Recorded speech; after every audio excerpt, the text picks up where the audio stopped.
Right. నమస్తే, welcome to journalist Srinivas. ఈ junior ఎన్టీఆర్కి సంబంధించినటువంటి వివాదం ముగిసినట్టే అనిపిస్తుంది, కానీ అది ముగనివ్వకుండా, అంటే అది ముగియకుండా కొంతమంది వెనకాలండి కొన్ని వెనకాలండి దాన్ని రెచ్చగొడుతున్నారా, లేదు అంటే కనుక వాళ్ళే ఈ విషయాన్ని రాద్ధాంతం చేస్తున్నారా? వాస్తవానికి చూస్తే ఈ అంశానికి సంబంధించి ఇటు జూనియర్ ఎన్టీఆర్ పెద్దగా ఏమీ స్పందించినట్టు అనిపించట్లేదు. ఎందుకంటే ఆయన ఈ విషయంలో అంత సీరియస్గా తీసుకున్నారు. అంటే సీరియస్గా తీసుకోకపోయినా ఆయన ఎందుకనో ఈ విషయంలో మౌనంగానే ఉన్నారనిపిస్తుంది. దీనికి సంబంధించి చంద్రబాబు నాయుడు దీని మీద రెస్పాండ్ అయ్యారు. ఒక ఎమ్మెల్యేగా ఉన్నటువంటి వ్యక్తి ఎన్టీఆర్ గురించి అలా మాట్లాడడం అనేది కరెక్ట్ కాదనే దానికి తలంటు స్నానం చేశారనేది కూడా ఒక అంశం ఉంది. సో చంద్రబాబు గారు ఉన్నారు, ఆ ఎమ్మెల్యే మీద ఆయన యాక్షన్ తీసుకుంటారు కాబట్టి ఆయనకు అన్నీ తెలుసు. మనం ఈ విషయంలో రెస్పాండ్ అయ్యి ఆ అభిమానులు రెచ్చగొట్టడం, ఆ ఎమ్మెల్యేని మనం మాట్లాడడం అనేది కరెక్ట్ కాదనుకున్నాడేమో. ఎన్టీఆర్ కూడా సైలెంట్గానే ఉన్నాడు. అంటే చంద్రబాబు నాయుడు ఉన్నారు కాబట్టి, అతను టీడీపీ ఎమ్మెల్యే కాబట్టి దాని మీద ఫర్దర్ యాక్షన్ ఆయనే తీసుకుంటారు, దాని మీద యాక్షన్ ఉంటుందనే దాని మీద. సో ఆల్రెడీ అప్పటికి పిలిచారు, దానికి ఇవ్వాల్సినటువంటి హెచ్చరికలు అవన్నీ కూడా ఇచ్చారు, పంపించారు. తర్వాత అతను చెప్పాలనుకున్నది అబద్ధమైన ఏదో చెప్పే ప్రయత్నం అయితే చేశాడు ఆ ఎమ్మెల్యే. అదేదో మిమిక్రీ అన్నాడు, అదన్నాడు, ఇదన్నా. సరే, అది నమ్మశక్యంగా లేదు, నమ్మరు కూడా. ఎందుకంటే ఈ మధ్యకాలంలో ఇదొక కామన్ అయిపోయింది, ఇదొక కామన్ ఇష్యూ అయిపోయింది. ఎందుకంటే ఎవరో ఒకరిని తిట్టడం, ఎవడో ఒకడు బట్టలోడు తీసుకుని తిరగటం. ఇప్పుడు గొరట్ల మాధవ్ అనే వాడి దగ్గర నుంచి ఈ వ్యవహారం కంటిన్యూ అవుతూ వస్తుంది, అంటే పెరిగిపోయింది. అంటే ఆ గొరట్ల మాధవ్ అనేవాడు ఎంపీగా ఉన్నాడు. అప్పుడు ఎంపీగా ఉండి ఇలా ఓ మహిళకి ఏదో చూపించాడు, అంటే గుడ్డలోడు తీసి ఏదో పైచాచకత్వంగా ప్రవర్తించాడు. ఆ తర్వాత వీడియో బయటికి రావటం, అది వైరల్ అవ్వటం, పార్లమెంట్లో ఉన్నటువంటి మహిళా ఎంపీలు కూడా అతను చూస్తే సిగ్గుపడి భయపడి ఆ పరిసర ప్రాంతాల్లో కూడా తిరగకుండా పారిపోవడం, ఇలాంటివన్నీ కూడా జరిగాయి. ఇది గోరట్ల మాధవ్ అనేవాడు ఆ రోజు వేసినటువంటి ఆ పులేశానికి. సో అప్పుడు ఆ గోరట్ల మాధవ్ అనేవాడిని నిలదీసి అడిగితే అది నాకు సంబంధం లేదన్నాడు, మార్ఫింగ్ చేశారన్నాడు, అన్నాడు, అదన్నాడు, ఇదన్నాడు. కొద్ది రోజులు ఆ వ్యవహారాన్ని అట్లా నడిపాడు. అది అబద్ధం అని ప్రజలు నమ్మట్లేదని తెలిసిన తర్వాత ఏం చేశాడంటే, నీకు చూపిస్తా అన్నాడు. నీకు చూపిస్తా ఎవరు అంటే అందరికీ చూపిస్తానని చెప్పని రాష్ట్రం మొత్తం తిరిగాడు. అప్పుడు చంద్రబాబు నాయుడు కనో, పవన్ కళ్యాణ్ కనో, లోకేష్ కనో, ఎవరికో నీకు చూపిస్తా అని తిరిగాడు. సో ఇక అప్పుడు నిజం ఒప్పుకున్నాడు చివరికి. సో ఇప్పుడు ఇతను కూడా అలాగే ఒక అబద్ధం చెప్పేటువంటి ప్రయత్నం చేశారనేది ఉన్నప్పటికి కూడా అది ఎవరు నమ్మలేదు. కానీ అది వాస్తవం, అతను మాట్లాడింది వాస్తవము, దాని మీద చర్చ, వీళ్ళిద్దరూ డిస్కషన్ వాస్తవం, అదంతా వాస్తవం అనే దాని మీద రికార్డెడ్గా మన దగ్గర టెక్నికల్ ఎవిడెన్స్ లేదు. అంటే ఉన్న ఆడియో రికార్డు తప్ప ఇతనే అని చెప్పేదానికి లేదు, అతను కాదు అని అతను చెప్తే నమ్మేదానికి లేదు. సరే, అది అక్కడితో అయిపోయింది అనుకుంటారు. ఇప్పుడు ఎన్టీఆర్ కూడా చంద్రబాబు నాయుడు ఉన్నారు, ఆయన మాట్లాడతారు, ఆయన గట్టిగా వార్నింగ్ ఇస్తారు. రెండోసారి అది రిపీట్ కాదు. ఎందుకంటే ఉన్నతమైనటువంటి స్థాయిలో ఉన్న వాడికి ఉన్న పడంగా ఆయన పిలిచి కొట్టాలి, తిట్టాలి, గిల్లాలి, గిచ్చాలి, పొడవాలి అనుకోరు. జస్ట్ వార్నింగ్ ఇచ్చిన కంట్రోల్లో ఉంటాడు.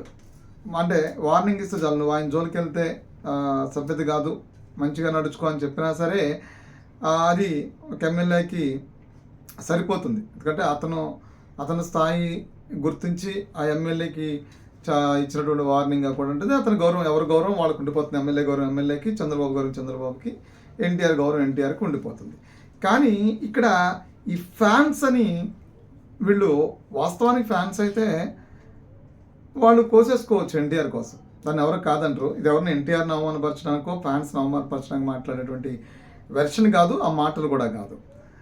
అంటే ప్రాక్టికల్గా ఆలోచించుకుంటే ఇందులో ఈ ప్రాక్టికాలిటీలో ఏముంటుందో కొంత అవగాహన అయితే ఉండాల్సిందే. ప్రతి ఒక్కరికి మాట్లాడే ముందు, ఒక యాక్షన్ వేసే ముందు అదేంటని తెలియాల్సిందే.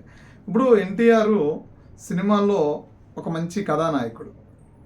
ఫ్యాన్సే చూస్తే ఎన్టీఆర్కి డబ్బులు వచ్చేస్తాయి అంటే రావు. సినిమా ఇంట్రెస్ట్ ఉన్న ప్రతి ఒక్కడు కూడా సినిమా చూస్తేనే నిర్మాత డబ్బులు వస్తాయి, ఎన్టీఆర్తో మళ్ళీ ఇంకో సినిమా తీస్తారు. అది ఎంత గొప్ప హిట్ సినిమా అయినా సరే ఆ ఫ్యాన్స్ మాత్రమే చూస్తానంటే రోజు థియేటర్కి వెళ్ళి కూర్చొని చూడరు కదా. సరే కానివ్వండి. సరే, ఇక్కడ ప్రజాస్వామ్యంలో సాధారణంగా ఎన్నో తప్పులు దొరుకుతూ ఉంటాయి. ఎన్టీఆర్ని సాధారణ వ్యక్తిని ఇంకెన్నో తిడుతూ ఉంటారు. అక్కడ తిట్టింది ఒక ఎమ్మెల్యే కాబట్టి, అది కూడా నందమూరి కుటుంబంలో ఉన్నటువంటి వ్యక్తిని కాబట్టి ఆ విషయాన్ని హైప్ చేసి వాడుకుంటున్నారు. సరే, సాధారణ వ్యక్తులు తిట్టినప్పుడు దాన్ని ఎవడు కూడా తీసుకోడు, ఎందుకంటే అది వాళ్ళకి అభిప్రాయాలు ఉంటాయి, ఎవరి మీదైనా చెప్పేటువంటి అభిప్రాయాలు ఉంటాయి. అక్కడ ఎమ్మెల్యే కాబట్టి ఇష్యూ అయింది. సరే, అది వదిలేద్దాం. అంటే ఎమ్మెల్యే సపోర్ట్ చేస్తున్నాం అనుకుంటారేమో, అది వదిలేద్దాం. సాధారణ వ్యక్తులు తిడుతూ ఉంటారు. ఎన్టీఆర్ గాడు అంటారు, ఎన్టీఓడు, నాగ్గాడు, తర్వాత కిట్టిగాడు, ఇలాగే అనేవాళ్ళు. అదేంటంటే అది అభిమానంతో. సో ఇక్కడైతే మాట్లాడిందంటే కొంచెం వల్గర్ లాంగ్వేజ్, కొంచెం ద్వేషపూరితమైన లాంగ్వేజ్ కాబట్టి దాన్ని సమర్థించం. అది అభిమానంతో మాట్లాడేది నేను సమర్థిస్తాం. సో ఇది ఒకటి కాకపోవచ్చు. సాధారణ జనం కూడా కొంతమంది ఎన్టీఆర్ ఫ్యాన్స్ కాని తిడుతూ ఉంటారు. అప్పుడు చిన్న చిన్న అల్లర్లు జరుగుతుంటే కొట్టుకుంటుంటారు. సరే, ఇదంతా ఓకే, ఇలాంటివన్నీ కూడా ఓకే. కానీ ఇక్కడ నాట్ ఓకే అనే విషయం ఒకటి ఉంది. ఇప్పుడు ఎన్టీఆర్ ఫ్యాన్స్ అయినా వాళ్ళందరూ ఏ పార్టీలో ఉన్నటువంటి వాళ్ళు అనేది కూడా కొన్ని అనుమానాలు తావుతీసే విధంగా ఈ విషయాన్ని హైప్ చేస్తూ వస్తారు. అనంతపురంలో ఉన్నటువంటి ఈ ఫ్యాన్స్ రచ్చ భరించలేకపోతూ ఉన్నాం. ఎన్టీఆర్ సందిగ్ధంగా ఉన్నాడు, ఎన్టీఆర్ గొడవలు అల్లర్లు వద్దనుకుని మౌనంగా ఉన్నాడు. మీరెందుకు ఆ విషయాన్ని రోజు రోజుకు రేట్ చేస్తున్నారు అనే విషయం అర్థం కావట్లేదు. సరే, ఈరోజు నేను ఒక వీడియో చూసాను సోషల్ మీడియాలో, మరీ పిచ్చ ముదిరిపోయి ఎర్రి గంతులు వేయడం తప్ప వేరే ఏమీ లేదనిపించింది ఆ వీడియో చూస్తే. ఇద్దరు కుర్రాళ్ళు ఉన్నారు. ఎన్టీఆర్కి బహిరంగ క్షమాపణ చెప్పకపోతే వీడు చచ్చేది కాకుండా వీడి భార్య బిడ్డలతో కూడా వాళ్ళని కూడా చంపేసి వీడు చచ్చిపోతాడంట. ఇది ఎన్టీఆర్ కోసం. సాధారణంగా హీరోలు అందరికీ ఉంటారు, దేవుళ్ళు అందరికీ ఉంటారు. దేవుడు ఏ వ్యక్తిని నా కోసం నువ్వు చచ్చిపోవని చెప్పడు, హీరో కూడా ఏ వ్యక్తిని నా కోసం నువ్వు చచ్చిపోవని చెప్పడు. అక్కడ ఎన్టీఆర్ సైలెంట్గా ఉన్నాడంటే దాని అర్థం ఏంటి? ఫ్యాన్స్ ఆవేశపడకూడదు, మనం అల్లర్లు గందరగోళాలు సృష్టించకూడదు, దాన్ని అప్పచెప్పవలసిన వాళ్ళకి అప్పచెప్తే వాళ్ళే దాని మీద కొన్ని క్లారిటీస్ ఇస్తారు, వాళ్ళే దాన్ని కంట్రోల్ చేస్తారు, వాళ్ళే దాన్ని మాట్లాడతారు అనే దాని మీద వచ్చి ఓపెన్గా నాకు క్షమాపణ చెప్పాలి అనే దాని మీద కూడా. సరే, క్షమాపణ చెప్పండి డిమాండ్ చేయడం వరకు ఓకే. సరే, చెప్తాడా ఎమ్మెల్యే? చెప్పడా? ఆల్రెడీ చెప్పేశాడు కూడా.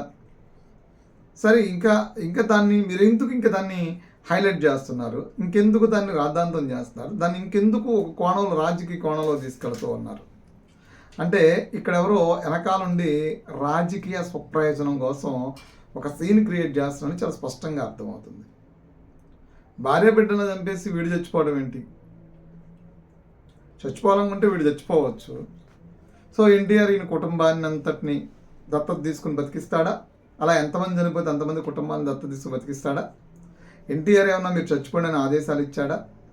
మీ భార్య బిడ్డలను చంపేయమని ఆదేశాలు ఇచ్చాడా? నువ్వు చచ్చావు అనుకో, ఆ మచ్చ ఉడబడుతుంది, ఎన్టీఆర్కే పడుతుంది. ఎన్టీఆర్ మీద అభిమానంతో తెచ్చావు అంటారు.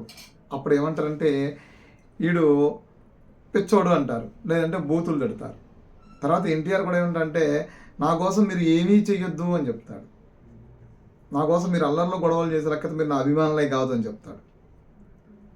సో ఎందుకంటే వాళ్ళు సేఫ్ జోన్లో ఉండి అభిమానుల్ని వాళ్ళని సేఫ్ జోన్లో ఉంచుకుంటారు తప్ప వాళ్ళు నటించి అభిమానులు చూడాలి, వాళ్ళకి బ్యానర్లు కట్టాలి, వాళ్ళకి జిందాబాదులు కొట్టాలి అనుకుంటారు తప్ప అభిమానులు రోడ్డును పడాలి, వాళ్ళని రోడ్డును లాగాలి అనుకోరు. సో కానీ ఈ రాజకీయ కోణం మాత్రం ఎన్టీఆర్ విషయంలో చాలా స్పష్టంగా కనబడుతుంది. సో రాజకీయ కోణం తీసేసి మీ అభిమానం నటుడిగా, అదేవిధంగా ఆ ఎమ్మెల్యేగా చూస్తే దీనికి ఆల్రెడీ పెద్ద పాత్ర ఒకటి పోషిస్తూ ఉన్నారు చంద్రబాబు.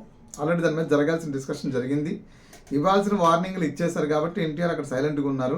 మీరు దీన్ని అనవసరమైన రాద్ధాంతం చేయడం ద్వారా ఉపయోగం లేదు అనేది చెప్పాల్సిన వస్తున్న అంశం. ఎందుకు చెప్పాల్సి వస్తుందంటే మీరు రాజకీయంగా దాన్ని వాడుతున్నారనేది మీరు మాట్లాడుతున్నటువంటి భాషలో అర్థమవుతుంది కాబట్టి.